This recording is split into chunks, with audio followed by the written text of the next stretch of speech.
చాలామందికి ఇష్టమైన topic and నాకు మరీ ఇష్టమైన టాపిక్ ఏంటో చెప్పమంటారా? వల్లభనేని వంశీ. ఒక్కసారి ఈ మహామనిషి ఎవరో గుర్తుపట్టగలుగుతారా?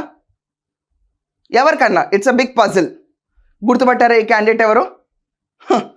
ఈ candidate is none other than Vallabhaneni Vamsi. ఈ మహానుభావుడు గన్నవరంలో డూప్లికేట్ సిగ్నేచర్లు పెట్టేసి పొలాలు వేరే వాళ్ళకి అమ్మిచ్చేస్తే ఆ పాపం మెయిన్ ఓనర్ వచ్చి ఈ వంశీ పాలనలో నాకు ఇంత అన్యాయం జరిగింది, నా పొలం నాకు తిరిగి ఇప్పించండి అని చెప్పి ఫిర్యాదు చేస్తే గన్నవరం కోర్టులో హాజరుపరిచినప్పుడు ఫోటో ఇది. ఇదే సోకాల్ వైకాపాలో చాలామంది చంద్రబాబు నాయుడు గారిని ముసలాడు, పనికిరన్నాడు, రిటైర్మెంట్ తీసుకున్నాళ్ళు, వీళ్ళు ఓడబీకిన నాగడ దుంపల్లా తయారయ్యారు. అసలు ఇతను వంశీయేనా అని చెప్పి చూసి చాలామంది షాక్ అయ్యారు. ఎక్కడ ఎవరు జాలిపడ్డారని మాత్రం అనుకోకండి. వంశీని చూసి ఆహా బాగా అయింది అనే ఎక్స్ప్రెషన్స్ చాలా మందిలో ఉన్నాయి ఈరోజు. If you read the comments behind every article which has been posting.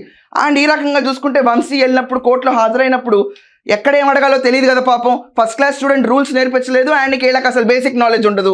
Gannavaram కోర్టులో వెళ్ళి నాకు ఇనప మంచం ఇచ్చారు, ప్లాస్టిక్ కుర్చీ కావాలి కూర్చోడానికి అని అడిగితే పోయి విజయవాడ కోర్టులో అడగమని చెప్పారు కోర్టులో ఏదైతే ఉందో.